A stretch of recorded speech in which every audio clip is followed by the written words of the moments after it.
Alessandro Calaresi, Gianfranco Di Giovanno, Antonio De Giaccaro, Silvia Francesco, and Freddie Parker. So welcome to you if you are just joining our coverage for qualifying. We're RC Racing TV, bringing you a live coverage of this EFRA 112th European Championships for 2024 in conjunction with our event sponsors, ToniSport, Schumacher, Lens Bodies, Zen Racing, RCXX Shop, Montec and Hobbywing. Cars now circulating for the first round of qualifying. Will be really on the clock for 8 minutes for the first time. So could be a good opportunity to see how everything gets a little bit more mixed up. Story of the day so far has been trying to look after rear tyres off the end of the main straight. It's a little bit bumpy.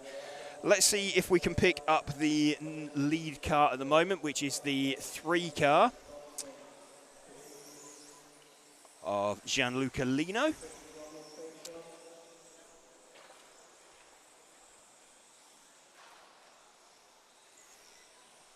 It's the 5 car come past.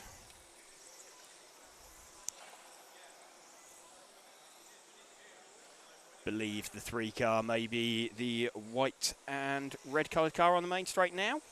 Certainly looks like he's lapping quicker than anybody else. No, that's the 1 car actually.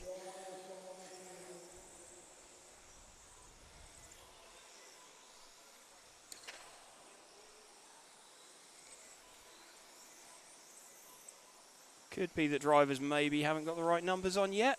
There's some cars circulating out there without numbers on, making things a little bit harder.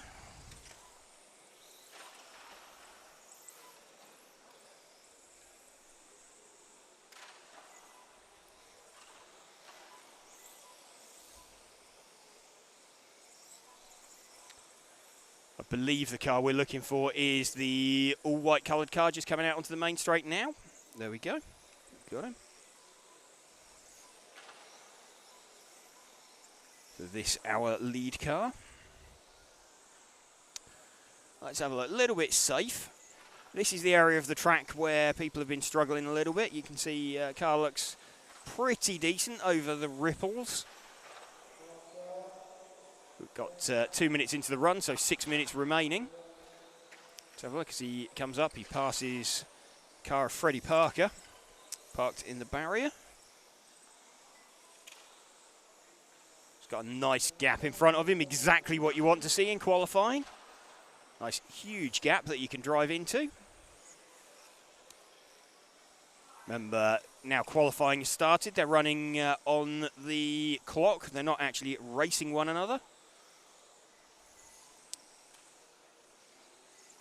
Rear of the car starting to look a little bit wayward on power.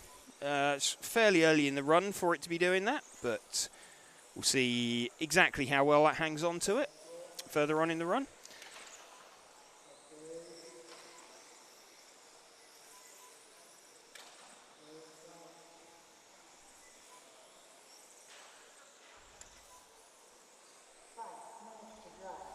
See who else is moving quickly. Alessandro Calaresi, the number 4 car. Let's see if we can spot him out there. Got a feeling he may be the orange and yellow coloured car, just about to hit the main straight now.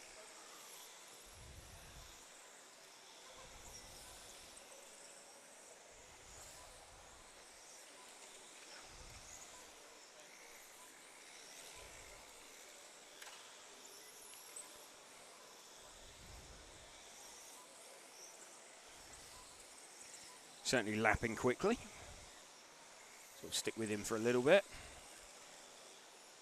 About to have the leader close in on him of Gianluca Lino. Gets out of the way nicely, lets him through.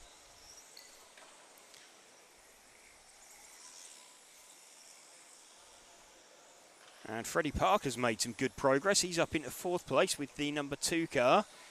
Freddie is the white front, yellow rear car. Let's see if we can spot him. He's just about to head out on to the main straight now. Here we go. Let's run with Freddie for a little bit. Bit much curb there, Fred.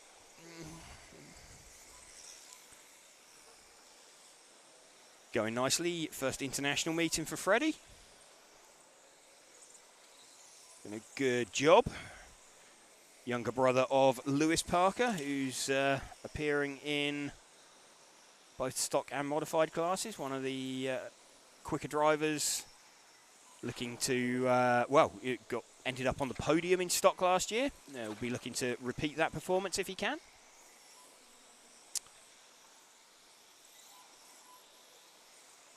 Freddie, meanwhile, doing a really good job, actually. Let the leader through. Just sitting there on the back of him. Nicely tagged on.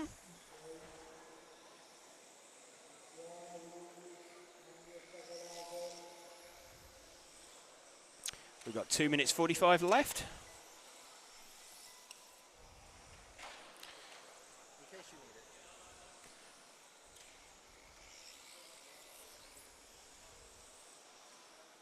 So still running with Freddie. As we were saying, his brother Lewis on the podium last year, seeded 4th for this weekend.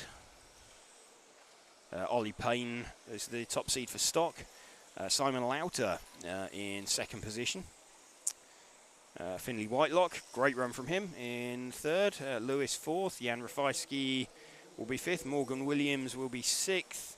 Christian Donath 7th. Mark Stiles 8th. Max Mackler 9th. So that'll be your top heat. Bit of a reversal from the world's positions going on at the tail end. Just under 2 minutes of this heat left. So good run coming together from Freddie. He's got himself sat up in 4th position in the heat currently. He's got the lead car following him around. And he's looking pretty comfortable, to be honest.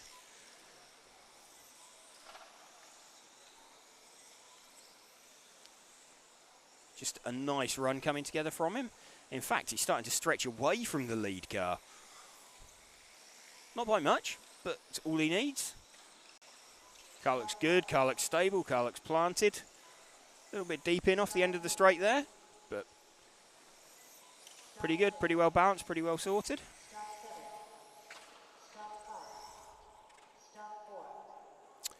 So timing complete.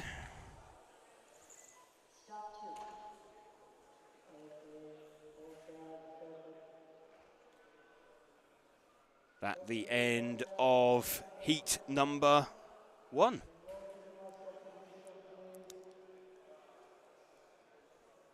Five heats in total in this spec class. 13.5 blinky.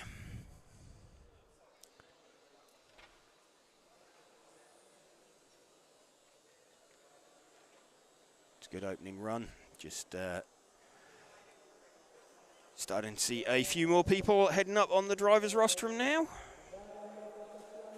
Bit more experience. Some more experienced drivers in this heat, I think, is probably the kindest expression. I can see the car of Mark Payne out there. I can see Andy Thompson up there on the rostrum.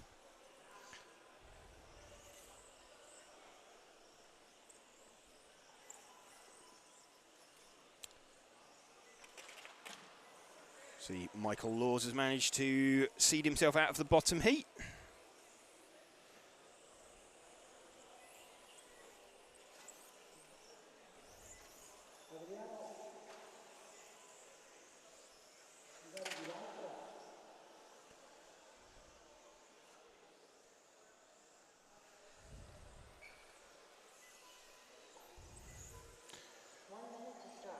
So 1 minute until the start of this run. So again, welcome to you if you are just joining us here on RC Racing TV.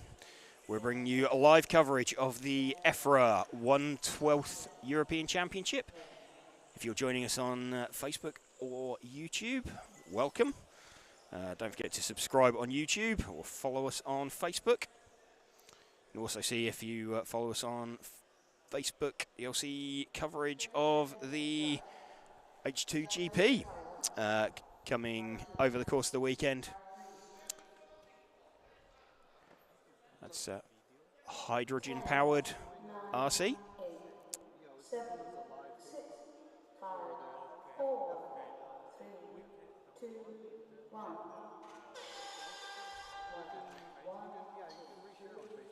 So Alex D'Angelo leads off. Car looks a little bit edgy on lap 1, going into that first corner. Let's just ride with him. See, a little bit struggling to slow the car down and get it turned in. Looks quite square at the moment, doesn't look very smooth.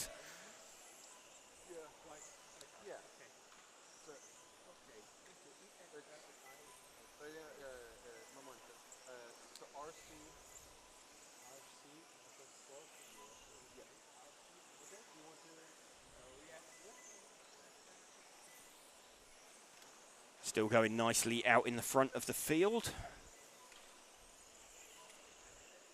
Alex D'Angelo. Looks like we've got Michael Laws up in second place. So Michael is the Golf liveried car, the sky blue and orange coloured car. Let's see if we can pick him up. He's one car back. There we go. This is our second place man, Michael Laws.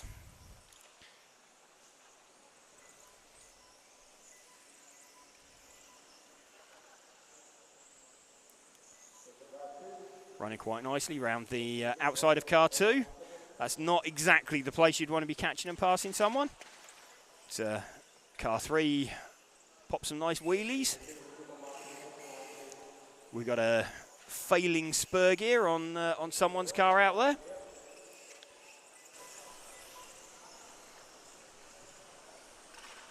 Michael, having made his way through that carnage, running quite nicely in, well, it's third position now.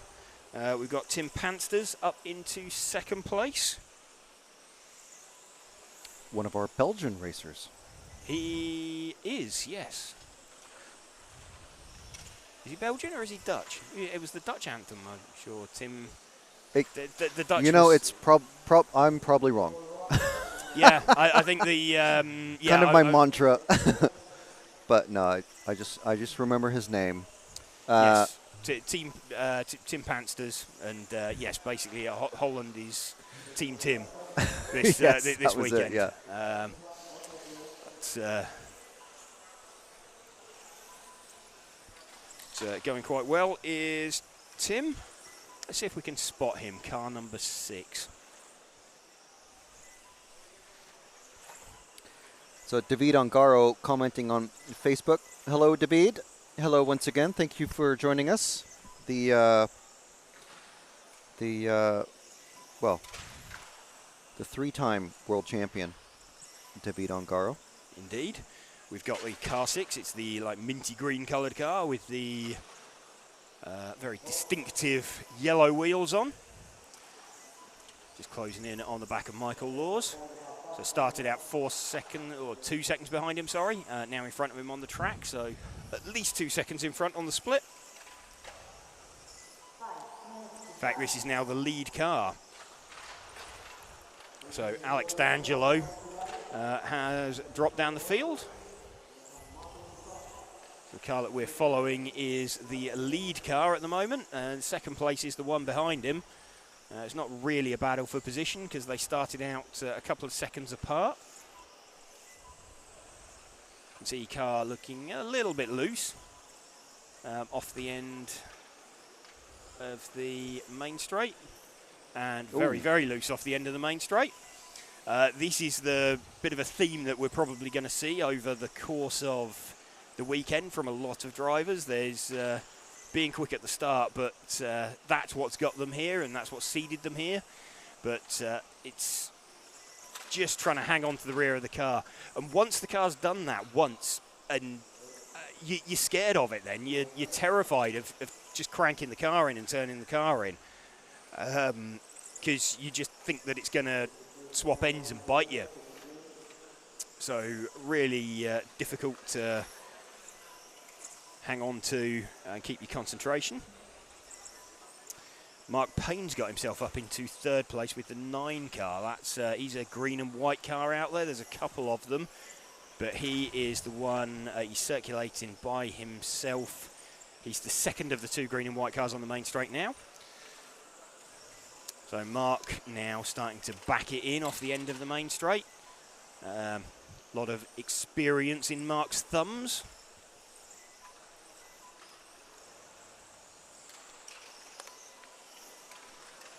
He's hanging on to that quite nicely, making his way through some traffic.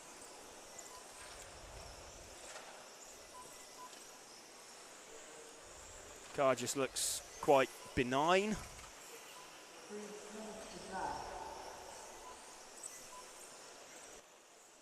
Moving out of the way, let some traffic through. That's good, sensible driving. Just focus on getting your time. Of course, you're not only racing the people in the heat that you're in, you're also on the clock against everybody else in the round. It's round by round qualifying, so finishing the round is the name of the game. It doesn't necessarily matter how fast you are. I wouldn't expect this to be a particularly fast round in terms of a tie break. I would expect that we'll see some quicker times in qualifying probably tomorrow morning when the track is, or has had a chance to cool off slightly.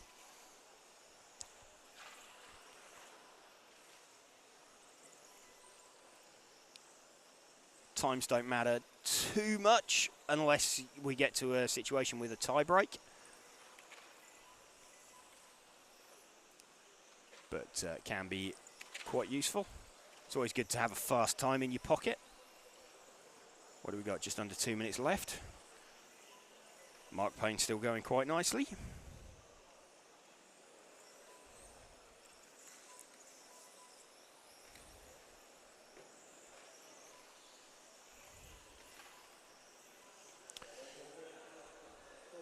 Tim Panster's still leading this one. We've run with him. Michael Law's running in second. We've run with him. A bit of a kerfuffle. Mark Payne's dropped down to 5th place. Tom Adams and Alex Seiter. No, there we go. Mark pops back up again.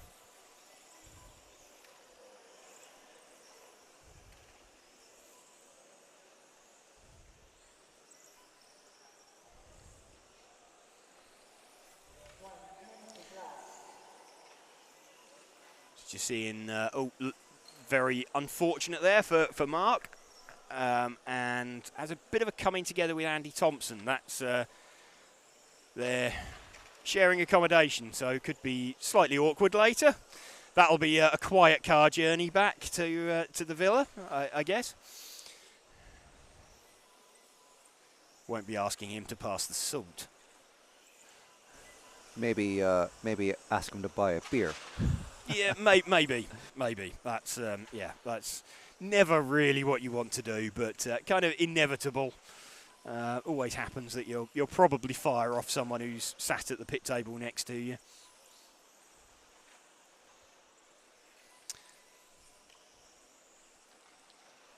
So what do we got? Last 10 seconds. So let's run for home with Mark. In fact, some cars finishing slightly earlier. Eric Anderson joining us. Hello, Eric. Saying wow. Not sure exactly what the wow's for. Yeah, I'm going to assume that the last couple of comments were about something that happened on track. Unfortunately, they're not time stamped, so quite possibly don't really know what what the people are responding to sometimes. Yes, if Eric's watching that, then yeah, that coming together between Mark and Andy, that's a bit of Team FP on Team FP. Yeah, unfortunately for Alex D'Angelo, David, I was saying hi to earlier. David was posting "Go Alex D'Angelo" and didn't really finish where he was running for quite a bit of that race. 1 minute to start. Start order D1. Heat number 3 of 5 going out.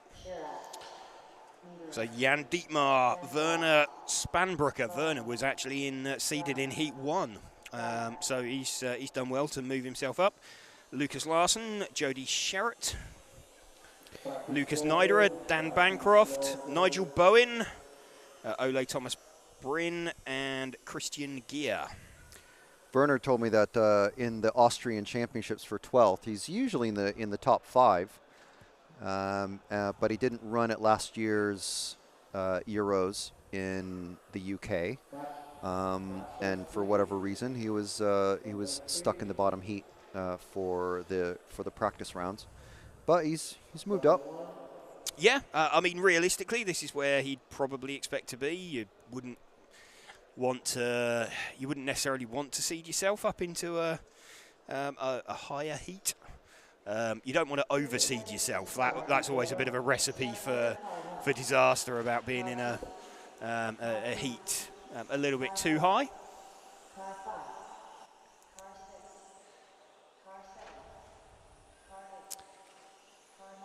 So cars getting called out and started.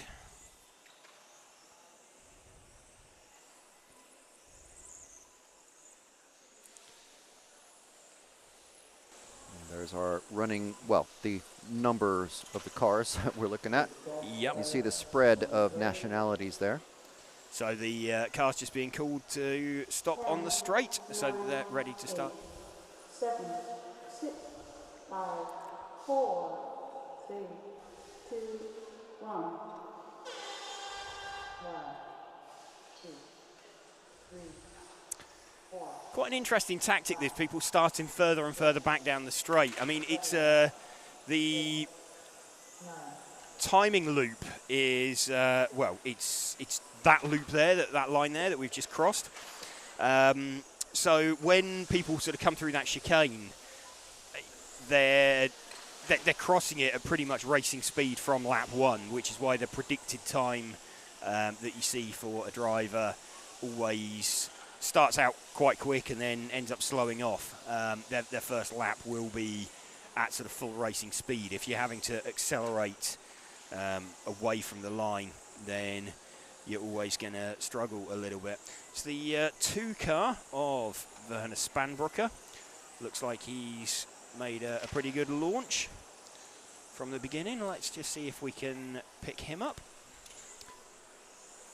He's in the white and yellow car, I believe. Yep, that's the got yellow him. and white. Yellow and white. So we've got him on stream, and again, just falls nicely for him. Some of the traffic in front of him falls out of the way. Werner's car looking pretty good, actually. Yeah, that's looking pretty decent. Turns in nicely.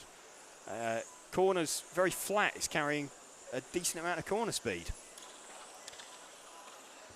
A little bit of push on corner exit, maybe, but you can live with that. You can cope with that. That looks very drivable. I'd be pretty happy to be driving that car around myself, to be honest. That looks nice. Looks calm, balanced, pretty stable. Who's running in second place? Lucas Larson with the 3 car. Let's see if we can spot him.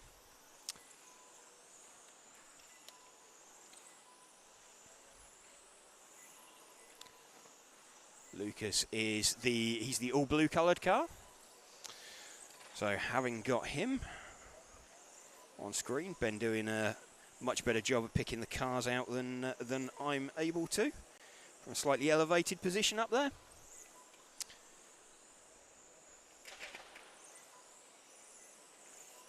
Looking nice, looking smooth. Down into 4th place now in the heat. So it'll have had a bit of a shock that a couple of the guys that started behind him are in front of him on the split.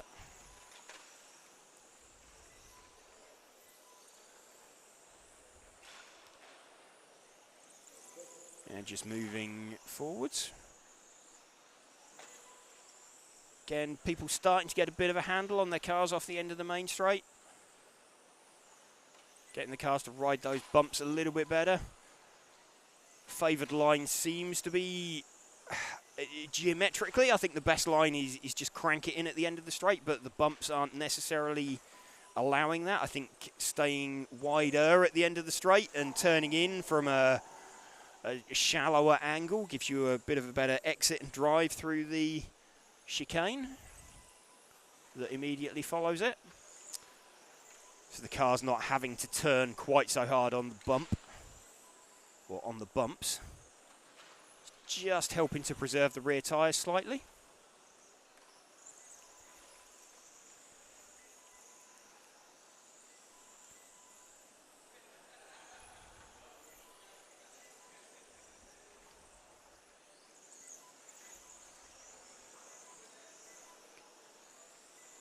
Early retirement for Jody Sherratt by the looks of things.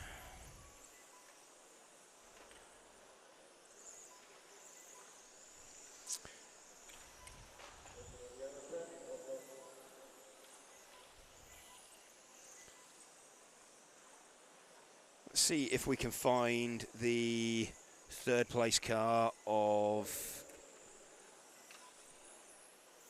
Lucas Niderer, the number 5 car.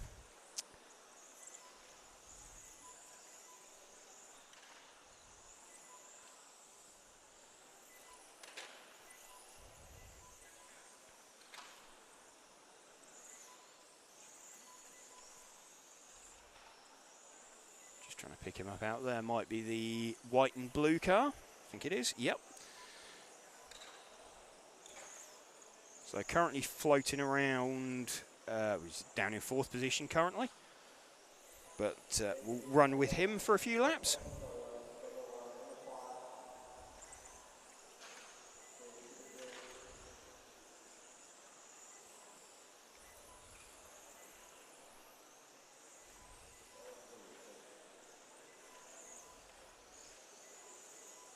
Werner Spanbrucker flying away at the front of this one.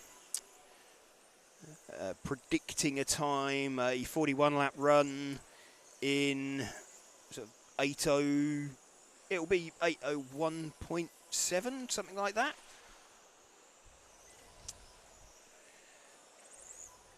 In fact, Christian Gaia now is looking like he's on for a 42, so Christian's found some good pace. I think Christian's car is, let's see if we can find it. His is the white front, yellow centre, Smurf blue rear off the end of the main straight.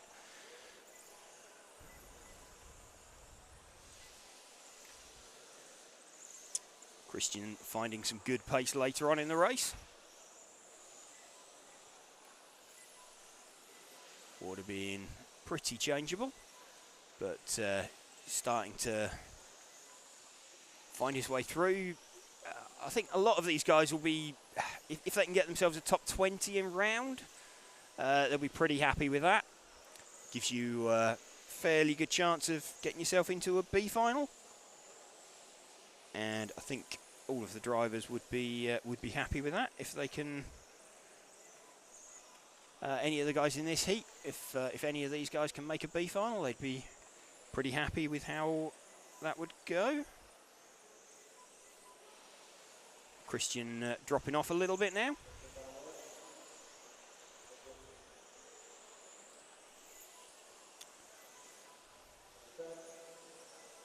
Got 1.5 minutes left. Let's just see how he manages off the end of the straight. Going out looking like it's starting to dive in, scrub a little bit of speed. Not flowing quite as smoothly as it once was. What motor is spec? One of the questions come in. This is it's 13.5. Doesn't look as quick as some classes that run 13.5 because these are 1S batteries. So 3.7 volts nominal rather than 7.4 nominal. That's why you're seeing this slightly lower performance from a 13.5 motor than you might expect to see.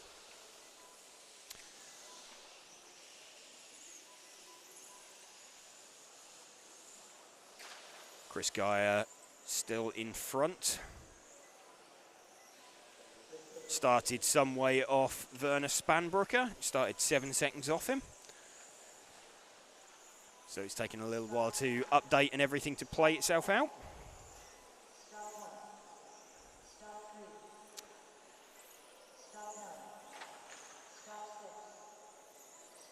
See, so Christian Guy does take that right at the end from Werner Spanbrücker.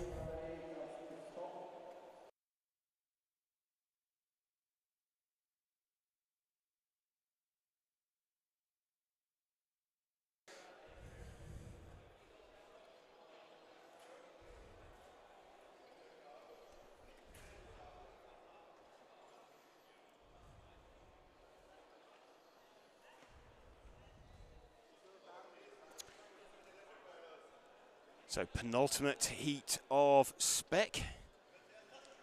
About to go out on track.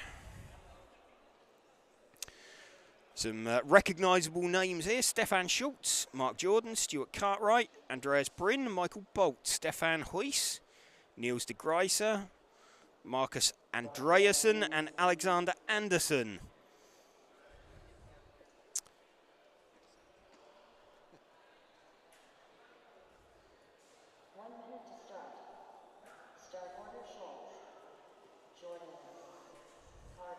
Cars being released out onto circuit. So a few guys in this that would probably think that they in with a shout of an A final.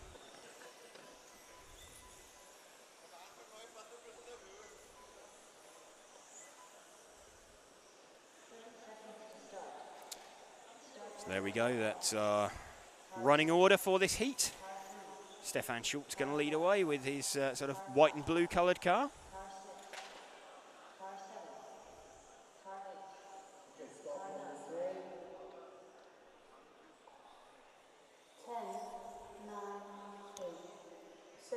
So cars forming up on the start. We'll run with Stefan Schultz from the start. It's the white and blue car that will be off first. So Stefan nails it and watches it get quite squirrely off the line. So he's going to try and pull away from Mark Jordan. Stefan, very experienced driver, already nearly on traffic.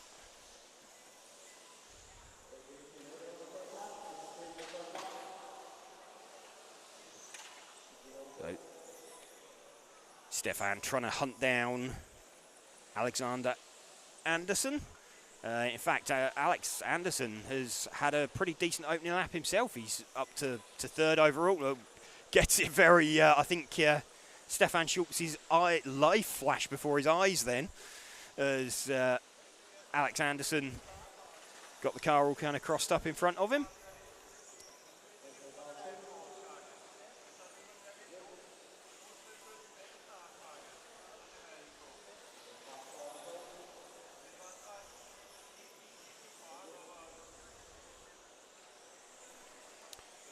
Who else are we expecting to make progress in this one?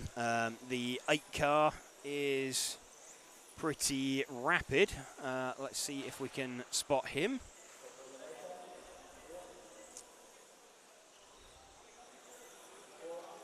The 8 car is, I think, the orange coloured car with white on it. Yep, Ben's already picked him up. So he comes down the main straight. Just to see, a little bit hesitant to turn in. It's okay, he can cope with that. Michael Bolt's got himself up into second position. Michael is the orange front, blue rear. Number 5 car, let's see if we can spot him as he enters the main straight now.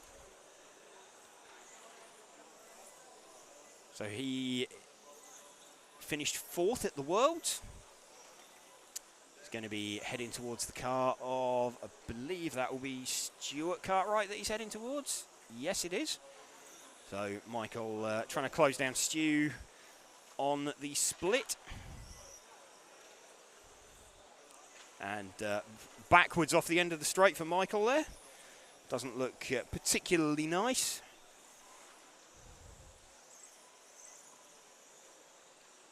Managed to keep it circulating, but that's probably the reason that Michael is down in this heat rather than being in the top heat. Just a few too many sort of slightly backwards and sideways moments. Again, car a little bit loose. Takes a slightly wider, more flowing line that time round.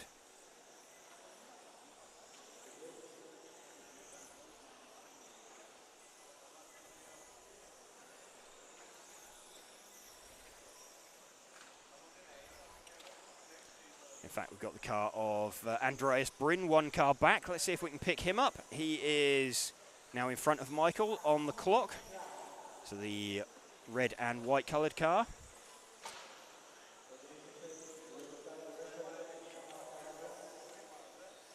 Stu, having made a little mistake, gets out of everybody's way.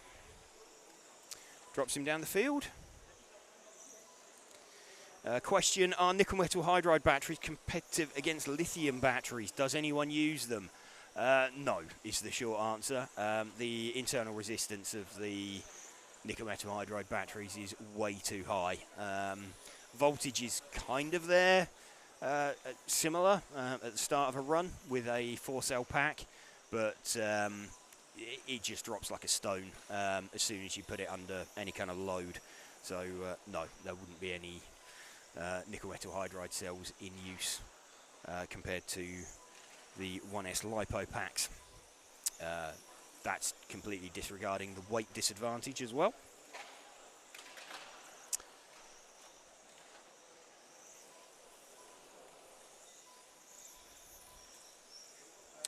Stefan Schultz still leading this one, relatively comfortably, predicting a 43.807. Marcus Andreasen predicting a 43.809, so only a couple of seconds in it.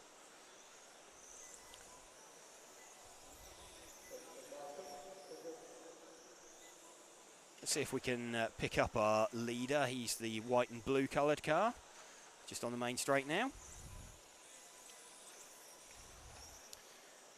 So I think Stefan will be quite happy with this. 1/12 scale, not the main class for Stefan, more known as a touring car and a fronty driver, but has competed a few Euros now.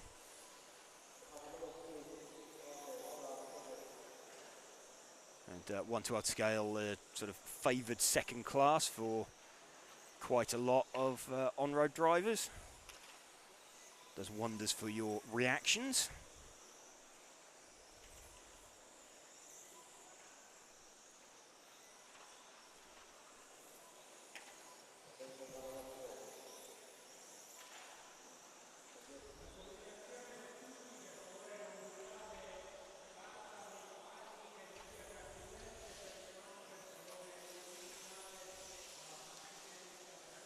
Two and a half minutes remaining of this run. Remember this, the penultimate heat of stock here at the EFRA 112 European Championships from Messina on the northeast coast of Sicily. We're currently running with the car of Stefan Schultz. And welcome to you if you are just joining us on Facebook or YouTube. We'd like to thank our event sponsors, ToniSport, Schumacher, Lens Bodies, Zen Racing, RCXX Shop, Montec and Hobbywing for helping us to bring you this coverage. If you want to know when we're on air, don't forget to like us on Facebook or subscribe on YouTube.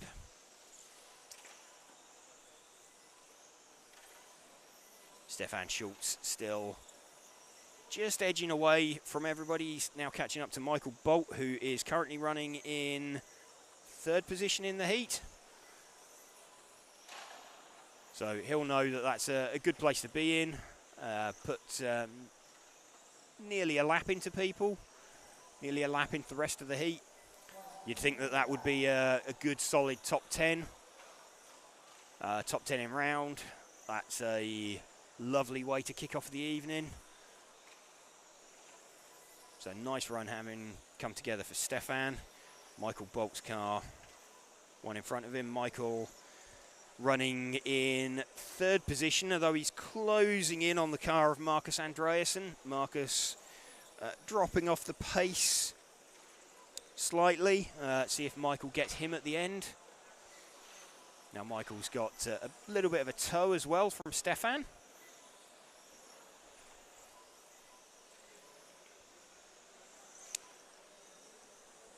I think Marcus Andreasen should just about hang on to this one.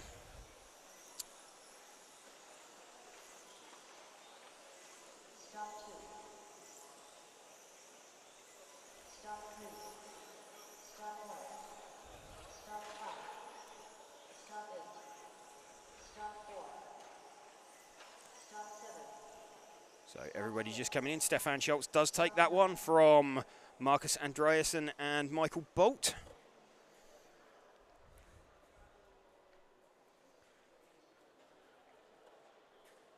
A decent run there for Stefan.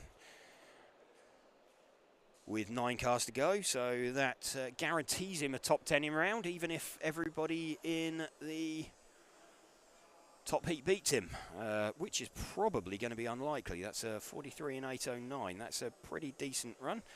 Best lap, I'm not sure he'd manage that again, and 11.111. That's all the ones.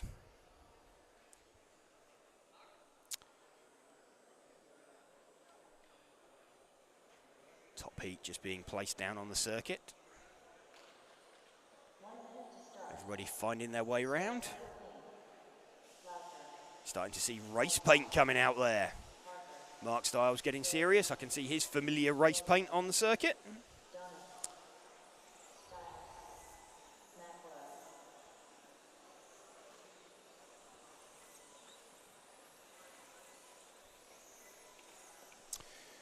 So who have we got? We've got Ollie Payne, Simon Lauter, Finley Whitelock, Lewis Parker, Jan Rathijski, Morgan Williams, Christian Donath, Mark Stiles, Max Mackler.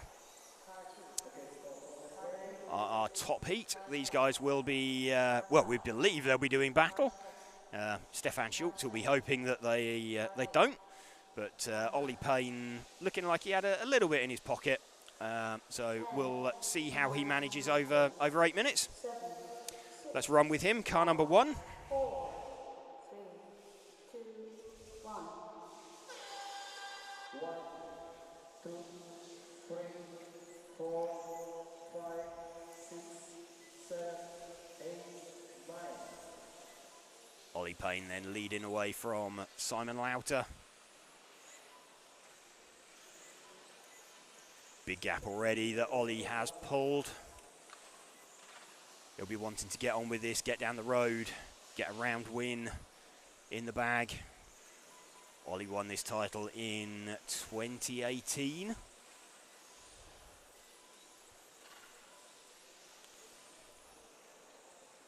doing everything he needs to at the moment. Finley Whitelock in 2nd position. Offers the start. Max Mackler is popping up in 3rd. In fact, he's popped up into 2nd position.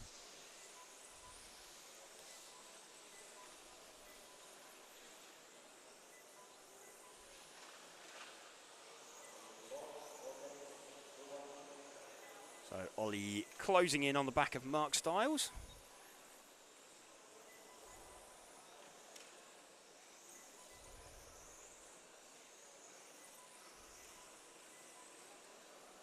So Mark going to open up off the end of the main straight.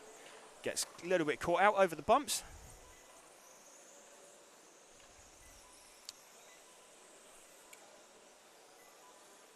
Ollie Payne leading this one then from Finley Whitelock. Let's see if we can find Finley. He is the brighter of the 2 all orange coloured cars. They're just heading out towards the main straight now. So Simon Lauter starting in front of Finley on the split. That's 1 car directly in front of him. Finley applying some pressure to Simon as they come out onto the main straight. Finley could do with Simon opening up and giving him a bit of room. Pair of them catching Mark Stiles, who does open up.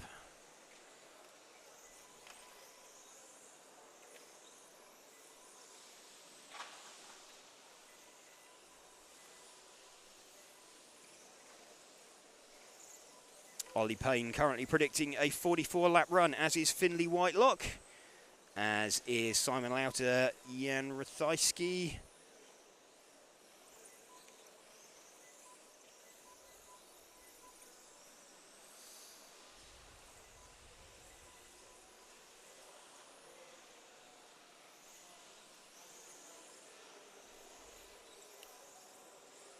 So we're running with Finley Whitelock at the moment. He is just now starting to drop off the back of Simon Lauter. So let's move forward one orange car to Simon. Now running in second position. Let's see if he can start chasing down. In fact, last time round he was about a tenth quicker. He was the only driver sub 11 seconds last time round. So Simon's car gaining pace as the run goes on. He'll be looking to see if he can close in on the back of Ollie now. So obviously at the start he was a little bit hesitant to open up and let Finley through. Felt that he had a quick car, just needed to settle into it, settle into the run. Problem is Ollie has now got a fairly big lead, but let's just see what Simon can manage to drive into. Bit of a mistake there from Finley as well. That's freed up Simon.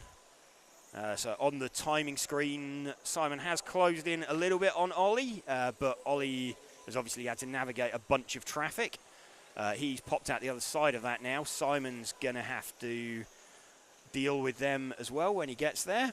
But time is coming down. Difference in predicted times currently just over a second between Ollie and Simon. Simon now closing in on the back of Morgan Williams. That worked out quite nicely. It's Lewis Parker now. Lewis gets out of Simon's way quite nicely. So now no cars between them on track. Simon now trying to chase down that 1 second split that they started apart. Max Mackler in between them.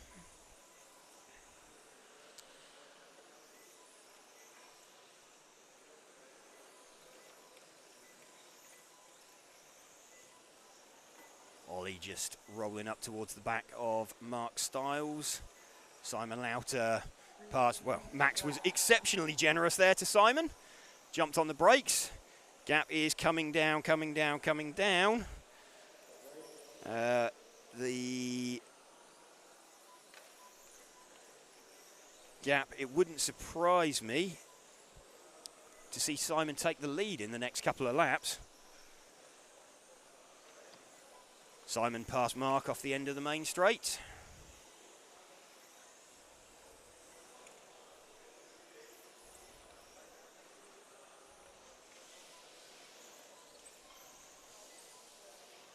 Really close between them now.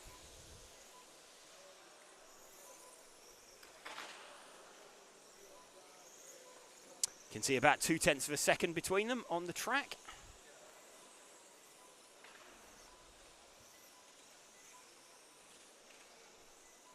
I think that might have been it, as there we go, Simon Lauter hits the front. So he has caught Ollie on the split.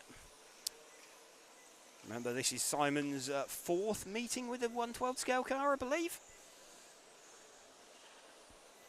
So Morgan jumps out of Ollie's way. We're doing the same for Simon when Simon arrives.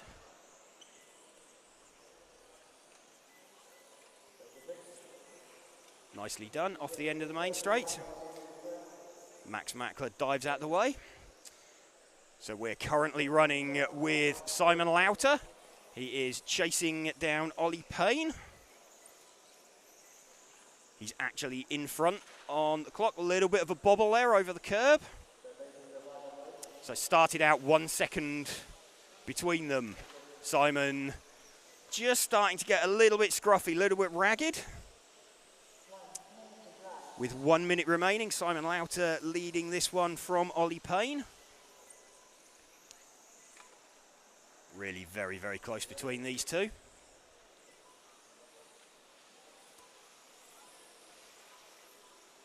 Simon now right on Ollie.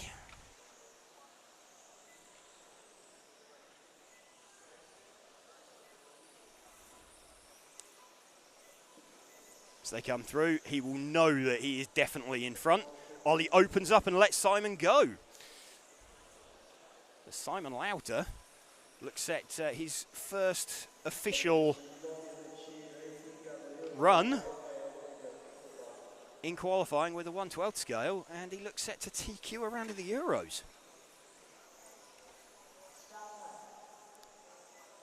So Simon Lauter is just going to come down across the line and take round number 1 of qualifying.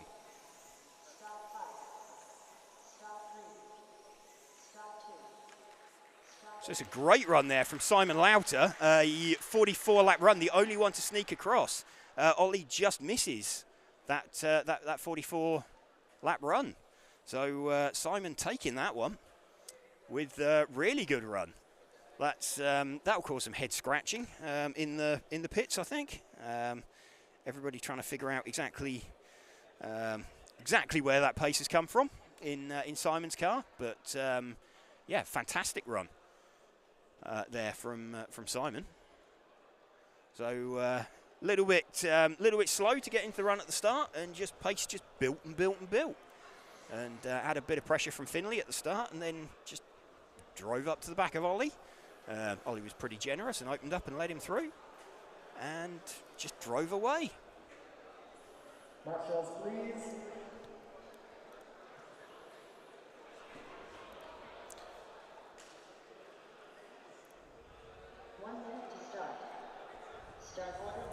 So Simon Lauter then taking around from Ollie Payne, Jan Rathajski, Stefan Schultz from the previous heat in 4th place. Christian Donath was 5th. Marcus Andreasen from the previous heat. Lewis Parker, Michael Bolt from the previous heat. So a bunch of drivers from the previous heat getting themselves up there with some nice round scores. But Simon will be super happy with that. That's a really good run that he's managed to put together. It's not something we usually see, is it? From the second heat, effectively coming up and not that many drivers, no. Yeah. I mean, Stefan, I think this is what we were saying earlier about drivers being quick over 3 laps compared to a run. But there's a bunch of drivers, so just getting in a couple of the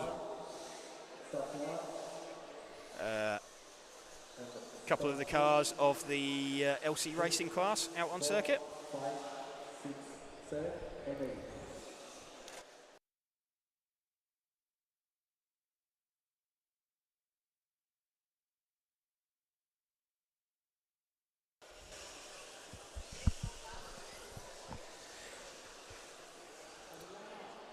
So some I wouldn't call it scuttlebutt, maybe, but some extra info from the pits, I think.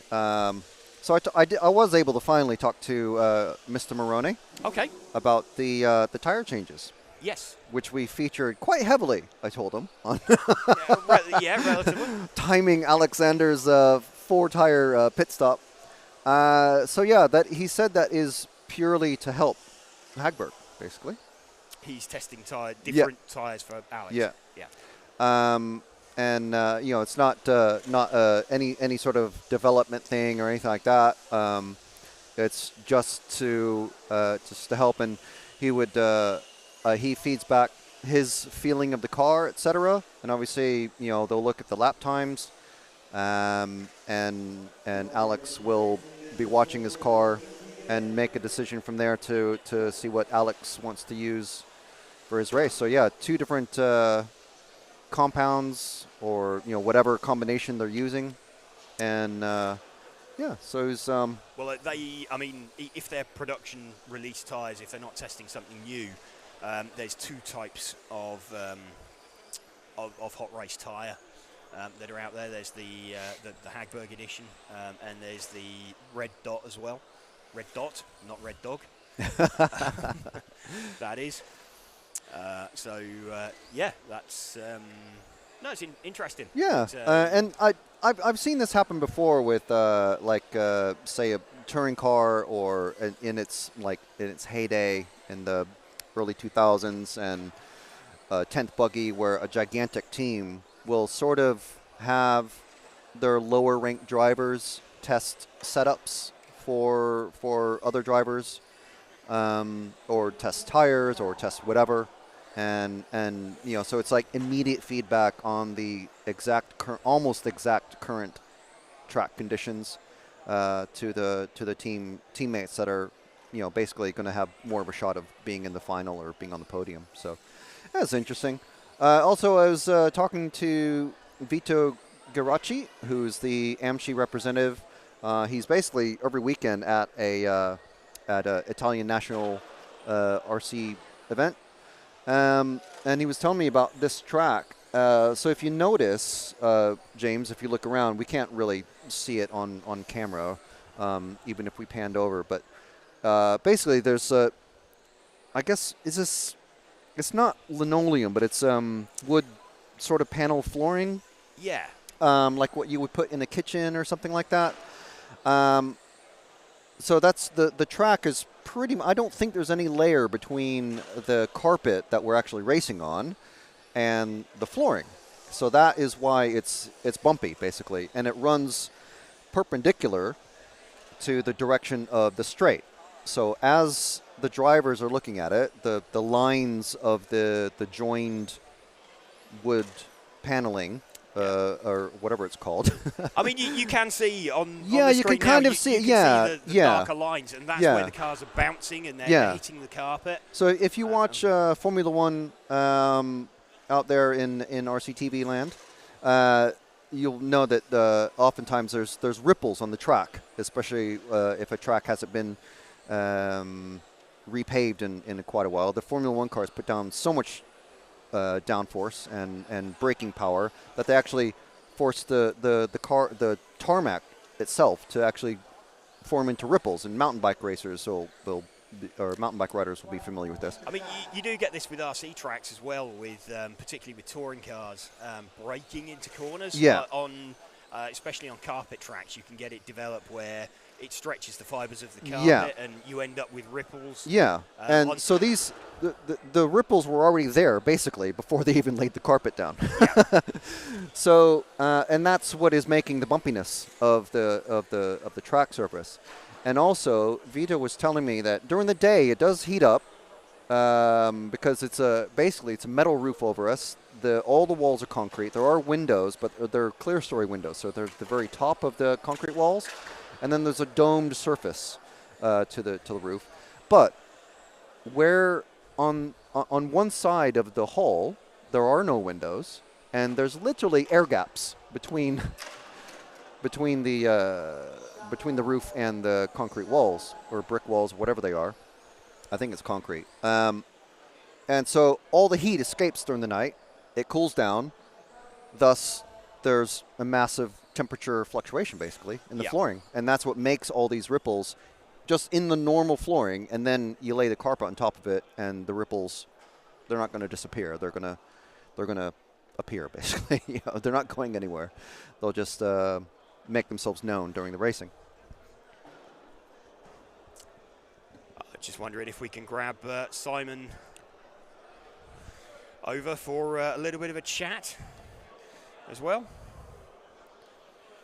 We can see if this will work on camera. We haven't tried this yet. Yeah, so stick that on.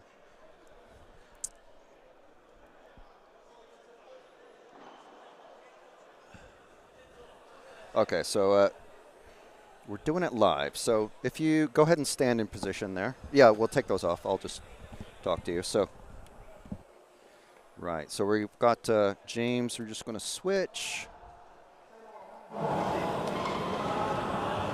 Okay, so with Simon Lauter. Simon, you your first 1/12 like official track session, and you TQ'd. Yeah, for now. But there's 5 more qualifiers to go, so we will see. I'm just trying to do my best. Obviously, try to do a better first minute, but this is the problem I had all day. But we are working on it. It was better now, and we do I think the same direction we did now, and then it should be good. The car should be on point for sure.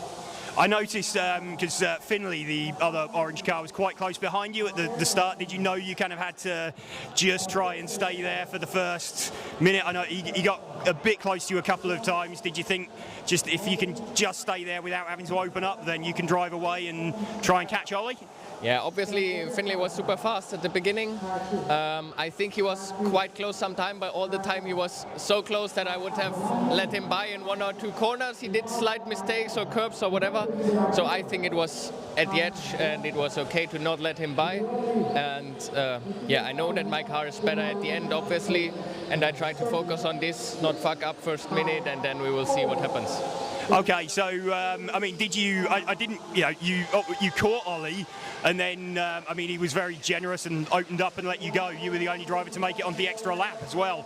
So nice to have that in your pocket. Yeah, I think great sportsmanship to Ollie. He did very well with this. He let me by, which is not what everyone would do, I think. So thanks for that. Yeah, and I will just try to focus on my driving, not fuck up, because I had some laps that are not super good. But I'm still happy with the 44 lap. You never know whether the extra lap will help you or not.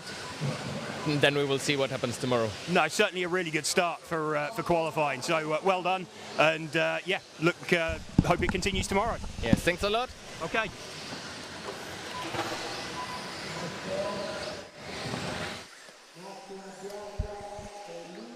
Okay, so hopefully the sound was okay on that. We had some unexpected track announcing happening behind us, but no, good to have a quick catch up with Simon. Yeah. Apologies for some Anglo-Saxon language going out there on the stream, but always good to catch up with Simon. This the second of the 2 heats of the LC Racing support class. And then we're set to go for modified. So yeah, really impressive from Simon. That to see him, like he said, get out in front. Like he said, Finley was super fast at the start, but couldn't quite get there. Every time he looked like getting there, he made a bit of a mistake and let Simon drive away. So that's nice position to be in. I know he said there's another 5 rounds of qualifying, but he'll be the happiest tonight, I would have thought. yeah, it's I mean, there's certainly some unexpectedly long faces in some areas of the pits. I think Without going into too much detail, but you know, it's he's first time. this is the 3rd time he's driven a 1/12 scale. Yeah. I mean, if only all of us had such, I hesitate to say beginner's luck. Obviously, he's fast. He's a fast guy. But yeah, wow. He is. I think part of the thing, he's kept it simple. Yeah. No, he hasn't tried to, all of the other guys sitting around him are trying to engineer the car forward, make their cars better, make their cars faster. He's just kind of stuck with a car built out the box. Yeah. He's only tried one type of tyre. He's just focusing on driving it. So consequently, there's some calipers coming out amongst amongst his teammates, trying to figure out exactly what's different about Simon's car. So Simon running sort of the new prototype car with a fair chunk of new prototype parts on it. But looking pretty good. That's a decent debut for that. Started out quite nicely.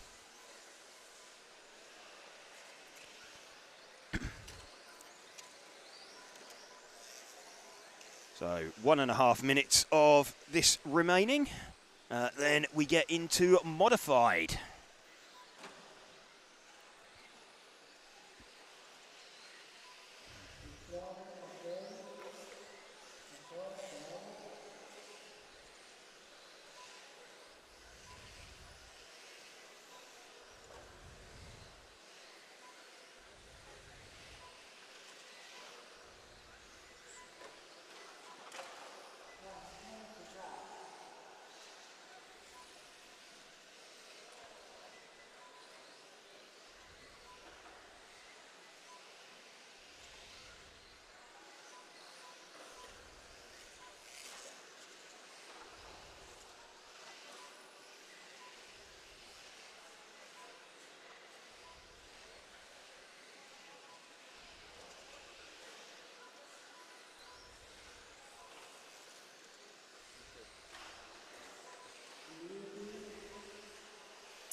30 seconds left of this LC Racing heat.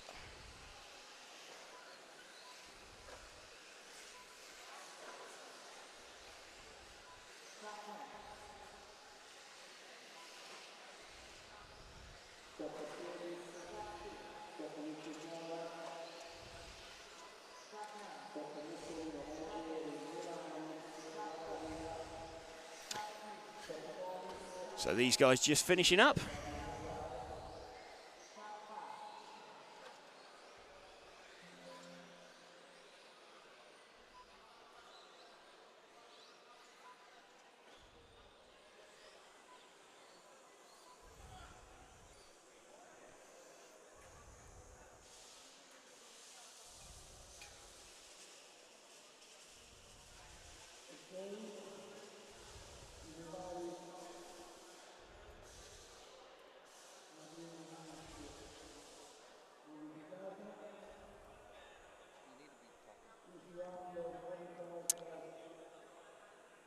All set then for modified heat number 1, qualifying number 1. Welcome to you if you are just joining us here on RCTV. We're bringing you live coverage of this EFRA 1/12 European Championships from Messina. It's the northeast coast of Sicily.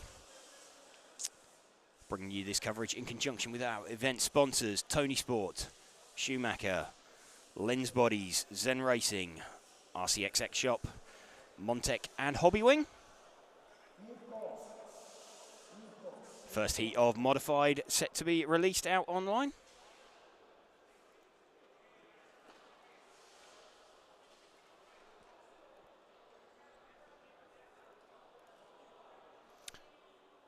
Drivers, we're going to have some recognisable names out there. Nicola Moroni, there's Mr. Hot Race and Mr. Lens Bodies as well.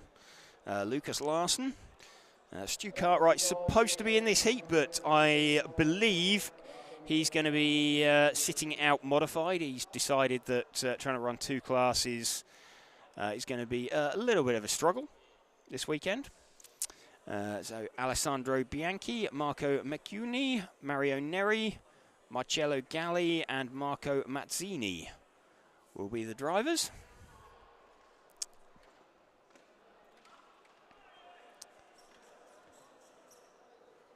Couple of plain white body shells, just to make life nice and easy for us. So, yep, we just to confirm, we are missing Stu Cartwright. He's, I think he's elected. He was trying to run 2 classes, and wisely decided to drop out. Yeah, I think he decided that trying to run modified as well was he'd end up struggling in both rather than sort of slightly better focusing on one class. Nicola Moroni is going to lead this one off.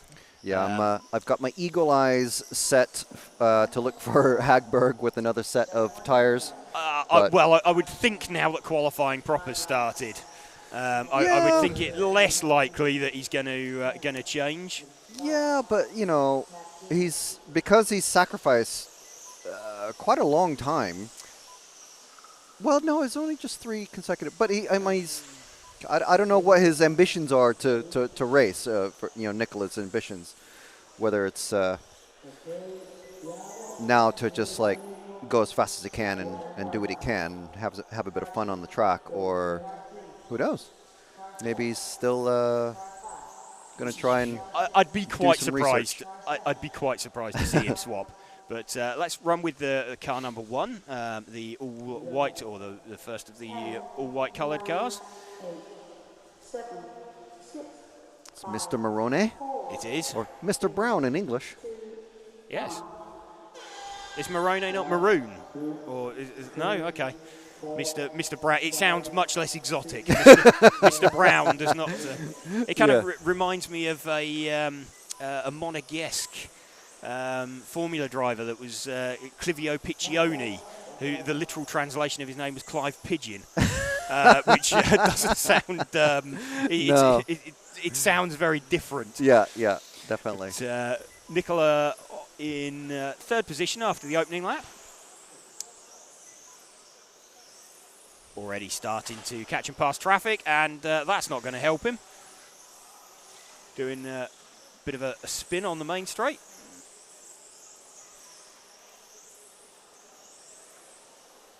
Gets it back together. Oh, that car does not look comfy. That's looking very, very wayward on the throttle. It's looking like it's lifting wheels, maybe, and he'll be very, very relieved when this 8 minutes is up, I think. Looking at Nicola's car. It might calm down. It might settle down a little bit. They're still running in third place in the heat. But I'm pretty certain Alex will not want to be trying those tyres.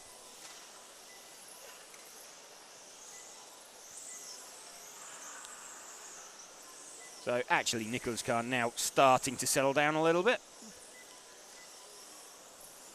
Still struggling a little bit with the bumps off the end of the straight. Let's see if we can find Lucas Larson. I think he's the all blue coloured car. Sort of one car in front. There we go, number 2 car.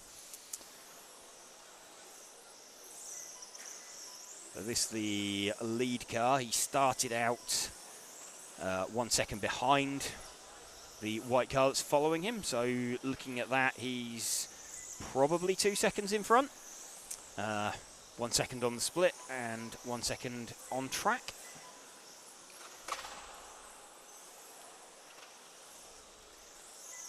Nicola's just made a mistake behind him, which is going to drop him further down the field.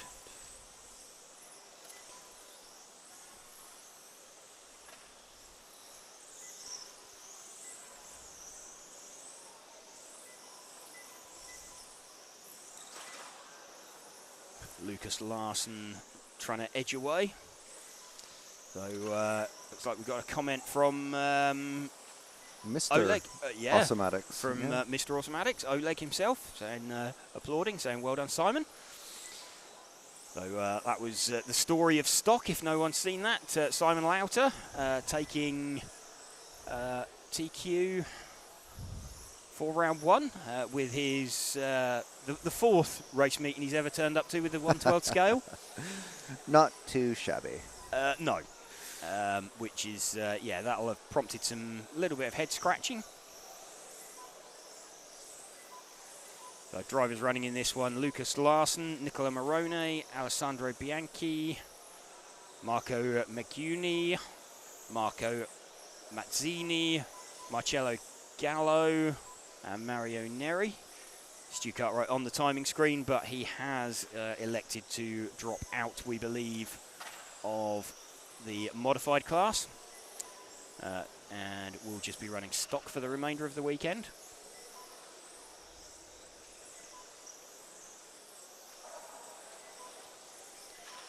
Pretty decent run coming together for Lucas Larson. We'll be aiming to get a B final out of this weekend. These modified cars a little bit more loose off the end of the main straight there, burning up the rear tyres quite a bit more. Going to see some fairly quick sort of big name drivers in the next heat that you'd expect to see up there in probably in the top heat, but they're struggling, just struggling to keep tyres alive.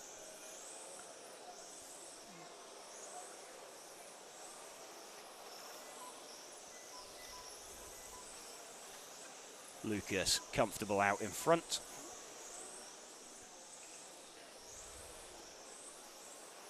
Running in second. Let's see if we can find him, the 5 car, Marco McCuney.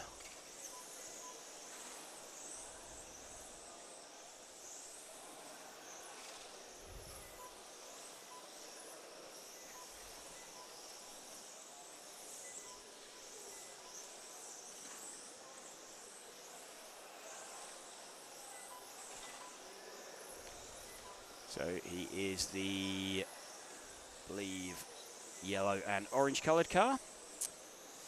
We've got him picked up on stream. This is our second place man. Very, very close between him and Nicola Morone.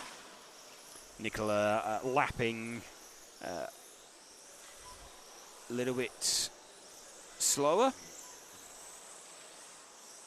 In fact, lapping a bit faster is Nicola, 10.8 now, compared to an 11.1.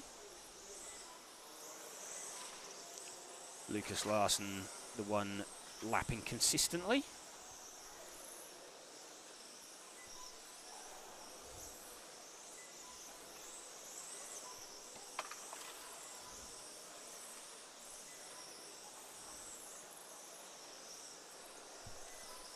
Car looking good.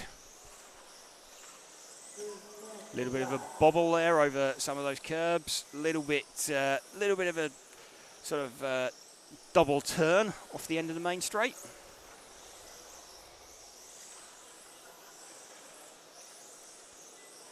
Looking like just trying to stick the rear of the car. A little bit hesitant to turn in. Let's just watch it again off the end of the main straight. You can see that little waggle just as he's struggling to get the power down. 2.5 minutes left. Let's move back, see if we can pick up Nicola. He is the all-white coloured car. He's being followed by the blue-coloured car. It's Nicola Morone, followed by Lucas Larsson. So running with Nicola at the moment. Mistake from Lucas Larsson. That might actually promote Nicola somewhere near the front.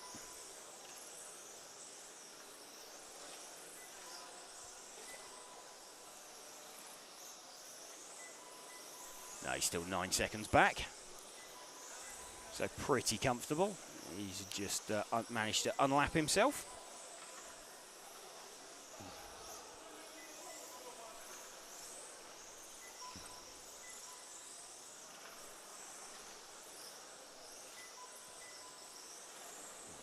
Managing to fire his way through all of the traffic. Looking super good, super comfortable. No tyre testing going on in this run. No. Happy to be corrected. I kind of suspected that they'd stop doing it during qualifying, that he might. I mean, if he gets a couple of good scores in his pocket. Yeah.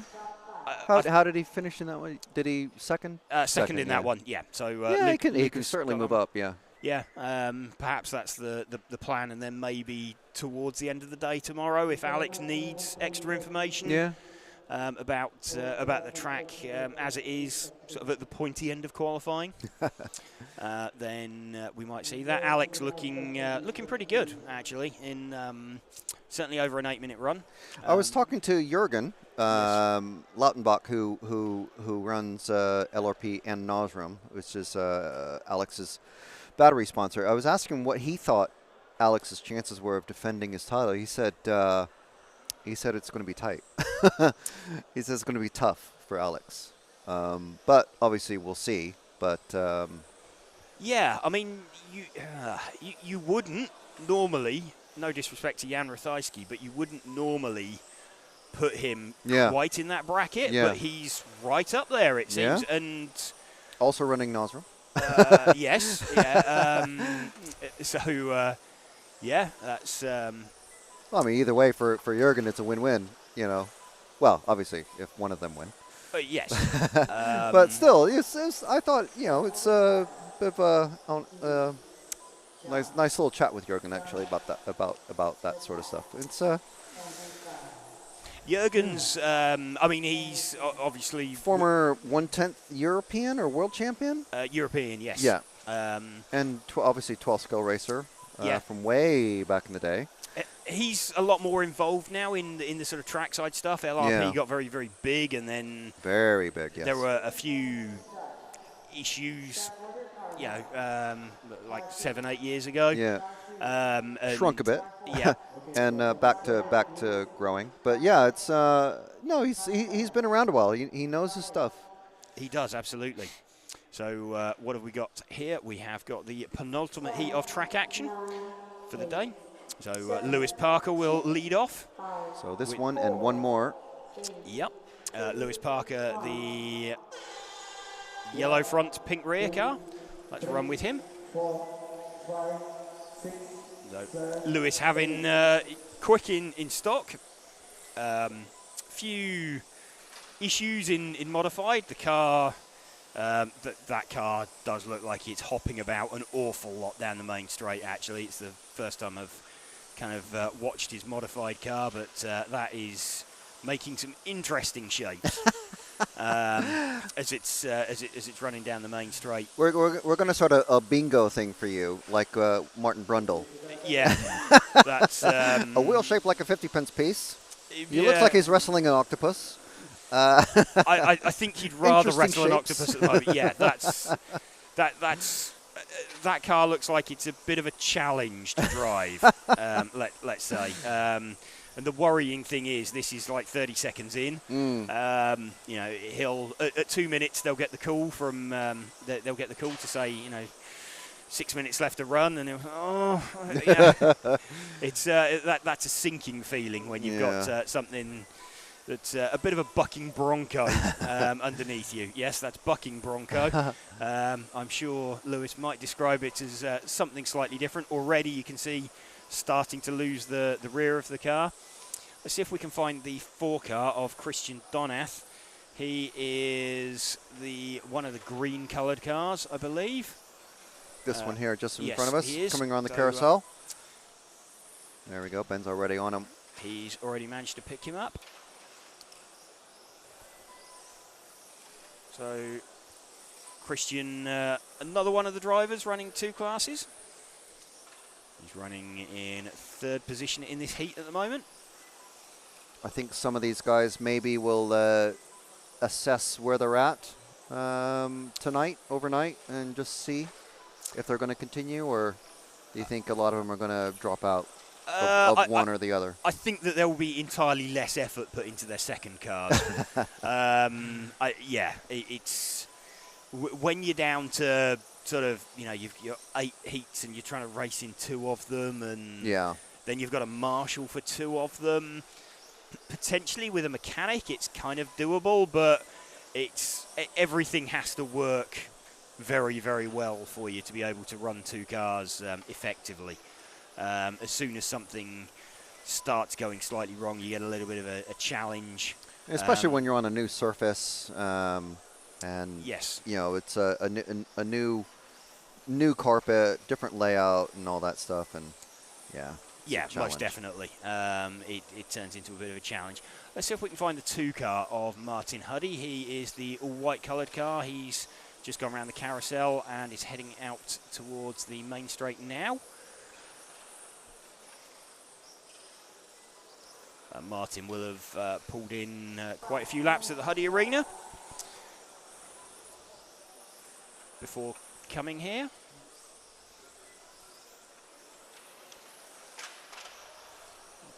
Looking quite heavily, I would imagine, at sort of future development in time to do a new car for later in the year.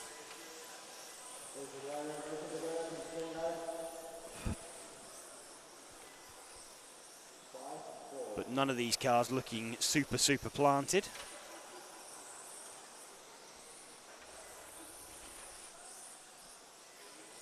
Certainly with like just over 4 minutes of the run remaining.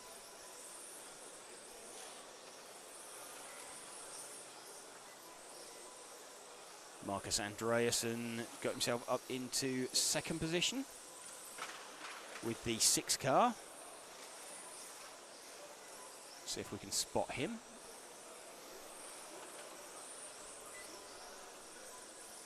It's the orange coloured car. There we go. Managed to lock him in on screen. So I think we're unlikely to see a repeat of stock with some of the quick guys from the heat before. I think this is going to be a little bit more spread out. Probably the top 5 look a little bit of a step ahead, I'd say, in modified. So if we're looking at 5 certainly fast guys, yep. Who would be your predictions for? Well, let's keep it very simple. Who's your prediction for TQ? I think probably Ollie Payne, but then I would have said that for. I think I probably would have said that for stock as well. It still could be, of course, but I didn't expect to see. I mean, well, first round TQ. First round TQ. Yeah. I would think probably Ollie has got a little bit more than Jan's car.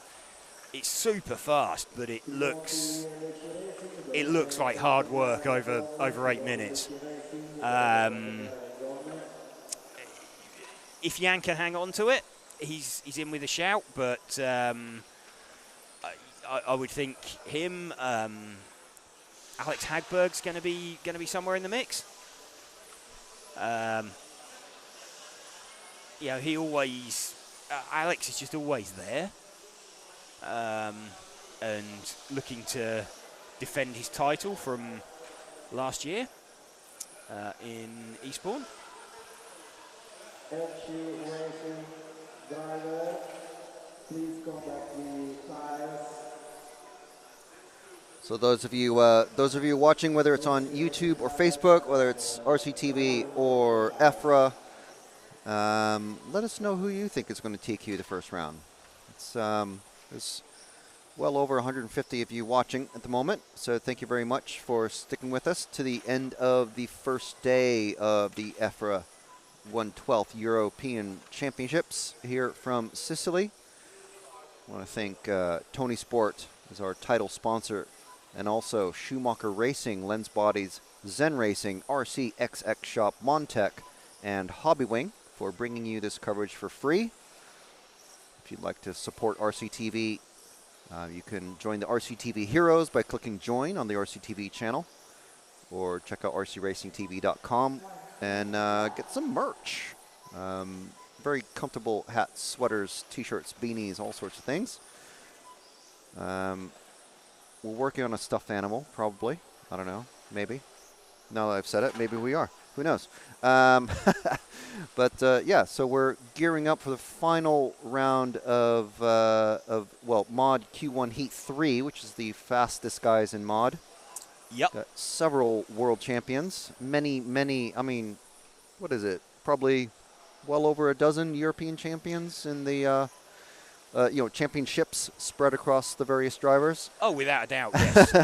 Probably 15 or 18, maybe. Yeah, I mean, Mark's won a bunch. Alex Hagberg's won a chunk of them. Ollie Payne's won one, albeit in stock class, not modified. Michael Orlowski, of course. Yeah. Yes. Many. Maybe close to 20 total. Yeah, I mean, Jan's won Formula Euros, so yes, there's a lot of winning. Much winning, many race.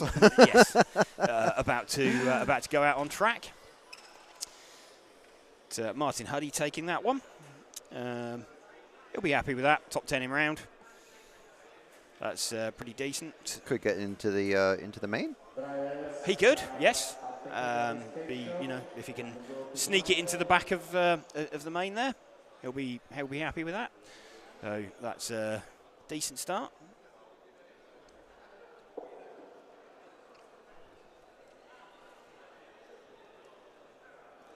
Last track action of the day then.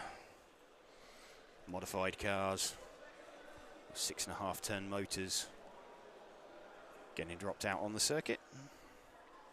Jan Rathajski, Ollie Payne, Alex Hagberg, Michal Orlowski, Mark Reinhard, Alessio Mazzio, Rene Doctor, Marcus Mobers, and Rosario Giamo.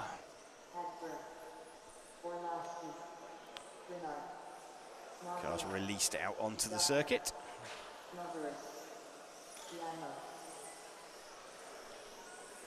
Looks like Simon Lauter being given the job of putting down Mark Reinhardt's car. See if that brings him some luck.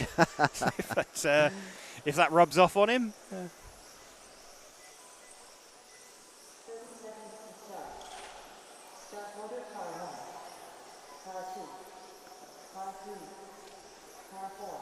Be interesting at the start of this one. See how see if Jan can edge away from Ollie Payne.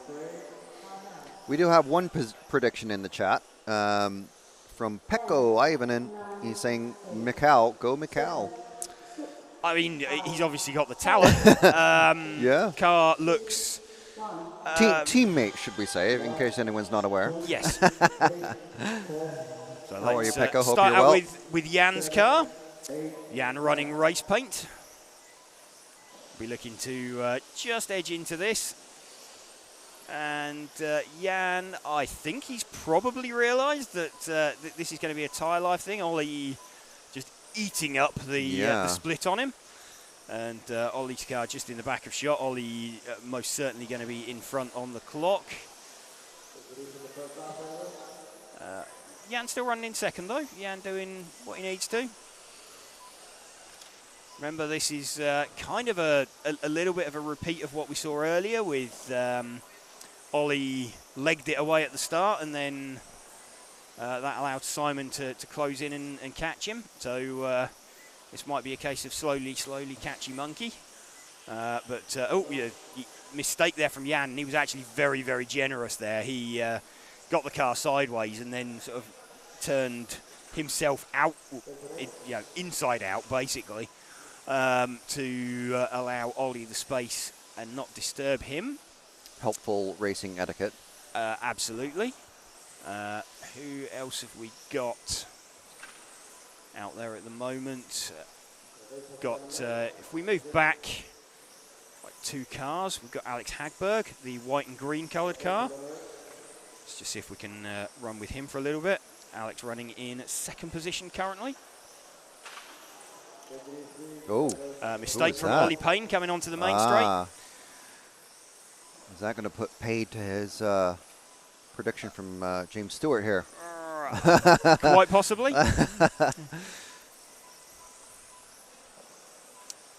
Alex Hagberg has hit the front then from Mikhail Orlowski. So this is a bit of a repeat of what was going on. Some familiar names there. There is, although Alex has now got Jan right behind him. And we've got Gianmo Rosario thinking, why the hell did I seed myself into this heat? Probably, as everybody rattles past him in a train. He's driving perfectly well, and he deserves to be there, but he's got a bunch of quick guys, very quick guys with him. It's a bit of an interesting dynamic playing out now, because you've got obviously 2 teammates with Jan Rathajski and Alex Hagberg. Alex in front on the track. Jan looking maybe like he could be a little bit quicker if he could find his way past, but equally you don't want to be the one to shovel your teammate off. A little bit of traffic in between them. Little barrier tap from Alex Hagberg there as they went down the main straight. So Jan Rathajski in second. Jan also maybe thinking, can he pull out a second over Ollie Payne? Hagberg's still running at the top, though. Hagberg is still running at the top. Rathajski bumps up into second now. Though he's just made a small mistake. So these first 3 cars, Alex is definitely in front because he started out as the 3rd of those 3 cars. And he's leading them both. Yeah, that mistake has dropped Rathajski down 2 spots. And Ollie Payne off the end of the main straight backwards and catches the... that was unfortunate for the 8 cars. I mean, Mobers, he didn't know where to go, really. Whatever way he went, if he went left, if he went right, it was just... there was a car parked there in front of him. So, and Rathajski now backwards off the end of the main straight. So, Hagberg looking more and more solid. Just about the halfway point now. We are, and Orlowski now into P2. Quite surprised Mark Reinhardt hasn't popped up there with everybody else's instance. Mark a little bit subdued. Still running with Alex Hagberg out in the front.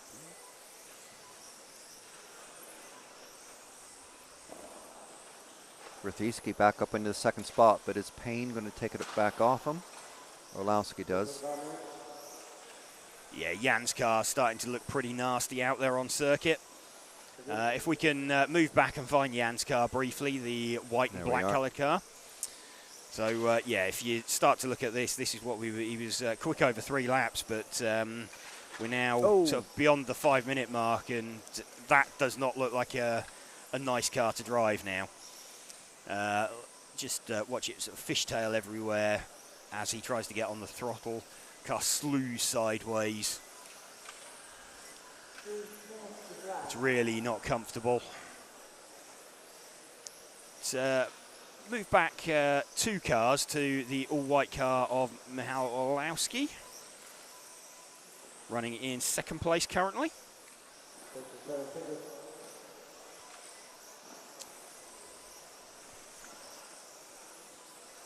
Just keeping an eye on where Alex Hagberg is. He's a couple of seconds down the road, like 2.3 seconds down the road, predicting a time around 3 seconds faster than Michał Orlowski.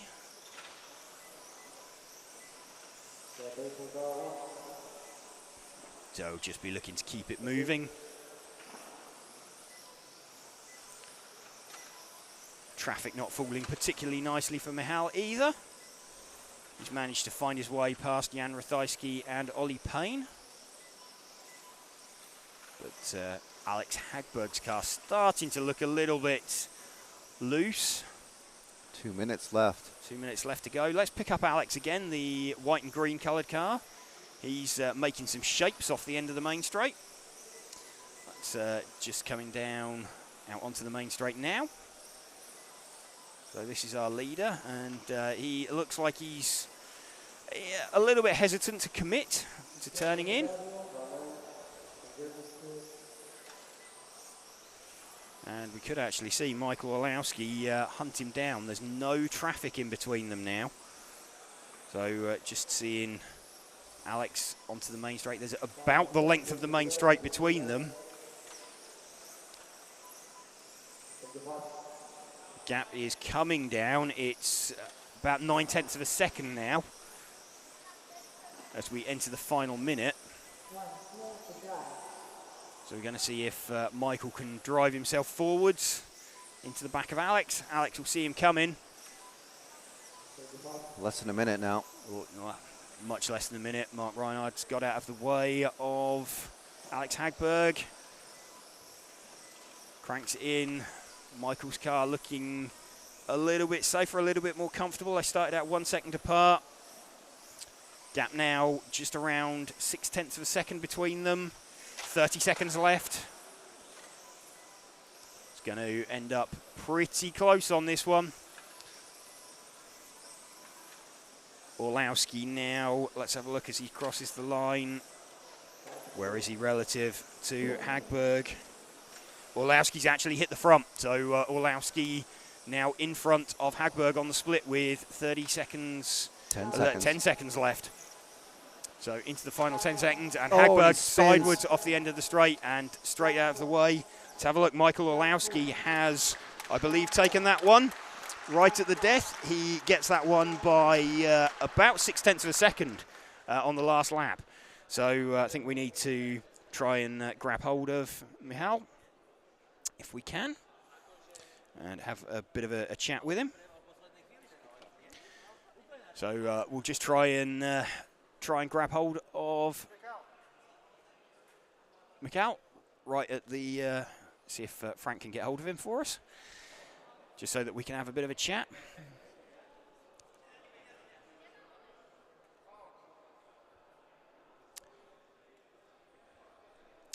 So it looks like we've got Michał Orlowski heading over towards us.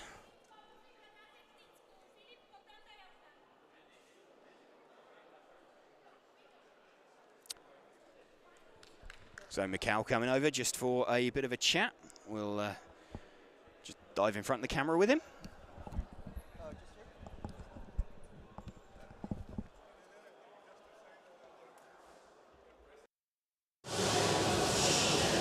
Okay, Mal, just got that at the end there. Did you, I mean, you caught Alex pretty much the last 30 seconds.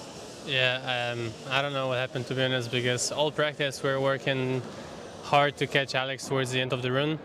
And we've been making loads of changes each run, and started driving around at the beginning and it was okay, but I could see that I don't have the pace to keep up with Alex, and then I thought he'll be gone, so I was fighting with Ollie and Jan for a second, and I don't know, like 3 laps to go, I passed them and then drove away immediately, and then I could see I'm catching Alex. So I have no idea why and how, but it's good to have the good points in the first one, but there is work to do for tomorrow, because it's I mean, it's tough for everyone. The track conditions are very difficult, so everyone needs to work hard and to get the best out of it, but I think we've done a very good job today. Yeah, keeping rear tyres alive looks like a bit of a challenge at the end, and it's not just side bite, it's forward drive off the corner as well. It looks like you're struggling with.